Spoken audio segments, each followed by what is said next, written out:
하나님 나라 백성인 하백 여러분, 하백의 성경 아카데미에 오신 것을 환영합니다. 시간은 성경신학 42강 시간입니다. 지난 시간에 이어서 주제는 좋은 땅으로 들어감입니다. 이번 시간부터 우리는 구원의 패턴부터 시작합니다. 여호수아서가 가나안 땅을 성공적으로 소유하게 된 사실을 부각시키고 있다면 사사기는 이 놀라운 업적의 흠집에 초점을 맞추고 있는 것입니다. 여러 곳에서 이스라엘 백성은 정복한 적들을 강제 노역군으로 데리고 있었습니다. 주님께서는 이스라엘 백성이 가나안 사람들과 조약을 맺은 일에 대해 꾸짖으십니다. 그리고 그들에게 이 타국인들이 그들에게 올무가 될 것이라는 사실을 상기시키십니다. 사사기의 주제는 사사기 2장 11절에서 23절에 나와 있습니다. 이스라엘 백성이 가나안 땅을 소유한 이후 일어난 사건들의 패턴은 주기적으로 되풀이되는 형태를 띠고 있습니다. 이스라엘 백성이 주님께 반역하고 종교적인 혼합주의, 그러니까 자신들의 종교에 이방의 사상들을 혼합시킨 것을 종교적인 혼합주의라고 얘기합니다. 종교적인 혼합주의에 빠질 뿐더러 심지어는 배교에 이르기까지 합니다. 분명히 가나안의 종교는 이스라엘 백성에게 매우 매력적이었습니다. 그러므로 하나님께서는 타국인들로 하여금 이스라엘을 침략하여 압제하도록 허용함으로써 그들을 벌하셨습니다. 그러나 그 다음에 그들이 곤경 가운데서 부르짖자 하나님께서 사사들을 보내셔서 그들의 적들로부터 그들을 구원하셨습니다. 사사들의 행적은 사사기에 기록되어 있는데 하나님께서는 이들을 여러 가지 방법으로 사용하셔서 이스라엘 백성을 그들 스스로의 어리석음으로 인한 결과에서 건져내셨습니다. 이들 중 어떤 이들에게는 주의 영이 임하였다고 기록되어 있기도 합니다. 그래서 이들은 놀라운 일들을 행할 수 있었으며 엄청난 힘을 발휘하여 이스라엘의 원수들을 쳐부술 수 있었습니다. 그러나 상황이 당분간이나마 안정되면 이들은 이스라엘을 치리하였습니다. 여기서 치리란 그들이 일종의 지도력을 발휘하고 다스리는 직무를 수행했음을 의미합니다. 이와 같이 이스라엘 역사상 이러한 위기의 시대에는 출애굽에서 수립된 구원의 패턴이 더욱 강화되었습니다. 비록 이스라엘 백성이 육체적으로 약속의 땅에서 살고 있지만 그들의 불순종으로 인하여 약속된 복들을 누리지 못하는 상태에 있었습니다. 그들은 일종의 포로 상태에 처하는 일을 거듭하고 있었습니다. 그러나 애굽에서의 포로된 상태와 달리 그들이 포로된 데에는 분명한 이유가 있습니다. 그것은 주님을 거절하는 죄악 때문인 것입니다. 그러나 주님의 언약적 친실하심과 사랑은 어떤 대표적인 인물을 선택하는지를 포함한 하나님의 구원 활동을 통해 그들의 구원을 가져옵니다. 사사들에게 성령을 주신 것은 이스라엘 백성이 스스로 할 수 없는 일을 하나님께서 그들을 위해 한 선택된 그리고 성령의 능력을 받은 인물을 통해 행하신다는 사실을 가르쳐주는 것입니다. 구원의 패턴은 이스라엘의 역사에서 수없이 많이 되풀이됩니다. 이로써 출애굽에 나타난 하나님의 계시를 강화시켜 줍니다. 이제 마지막 하나님 나라의 왕권에 대해 함께 나눕니다. 하나님께서는 자신의 나라를 어떻게 다스리시는가? 에덴에서 하나님은 아담과 하와에게 말씀하심으로써 그리고 이들에게 나머지 피조물을 다스리도록 하심으로써 그리하셨습니다. 또한 하나님께서는 아브라함을 부르셨을 때에도 다스리고 계셨고 불타는 떨기나무에서 모세에게 말씀하실 때와 시내산에서 율법을 주셨을 때에도 다스리고 계셨습니다.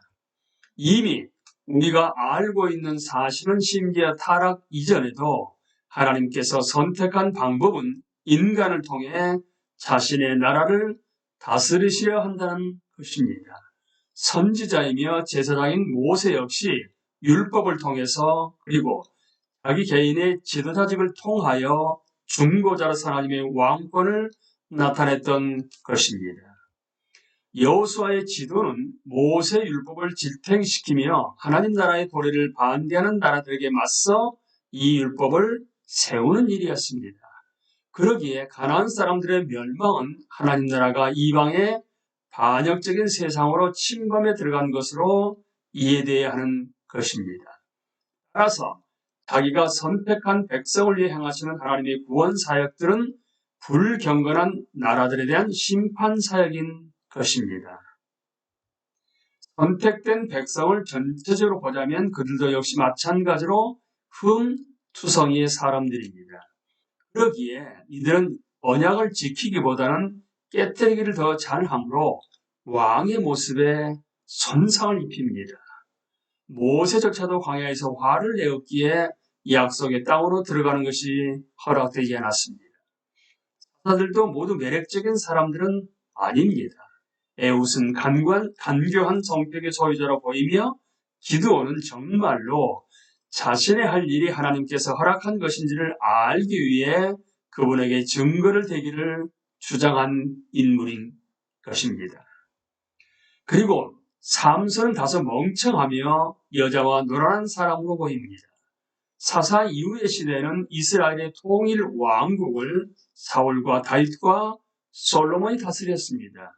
그러나 이들 모두 그 인품에 결점들을 지니고 있었습니다. 이제 우리는 사건들의 패턴과 이것들의 완성인 전형을 구별해야 할 필요가 있습니다. 구약 성경에 나타나 있는 구원 역사의 사건들은 장차 올 단 하나의 참되고 완전한 구원 사역의 패턴을 미리 보여주는 것이며 예증하는 것입니다. 그것들은 그 당시의 사람들에게 믿음을 통해 은혜로서 구원받는 길을 잘 드러내기에 충분한 역할을 하고 있는 것입니다. 하나님께서는 이스라엘 백성 이후에 나타나게 될 지금의 우리를 위하여 이스라엘 백성들을 데리고 장난하고 계신 것은 아닙니다. 하나님의 약속들은 그들에게 참된 것이며 구원의 길 역시 명백하게 드러난 것입니다. 그러나 이스라엘 백성의 전체적인 실패와 구원 사역을 담당한 인물들, 선지자들, 그리고 제사장들과 왕들, 이 모두의 실패는 진정한 구원 사건은 여전히 미래에 있게 될 것이라는 사실을 가르쳐주는 것입니다. 이처럼 불완전한 사람들과 구약 성경의 사건들이 담당한 부속적인 역할은 예표론의 개념을 예증하고 있는 것입니다.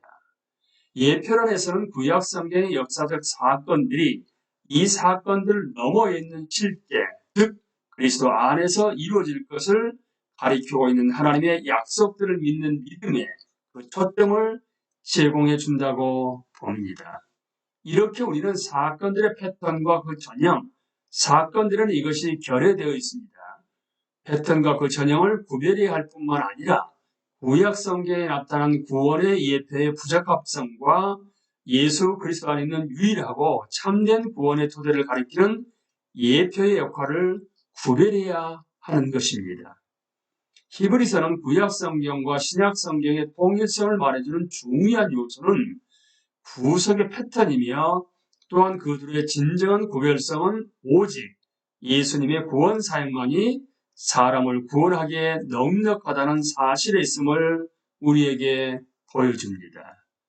인간의 왕권, 하나님께서 자신의 백성을 다스리기 위해 사용하시는 방편으로서 인간의 왕권이 나타나기 시작한 것입니다.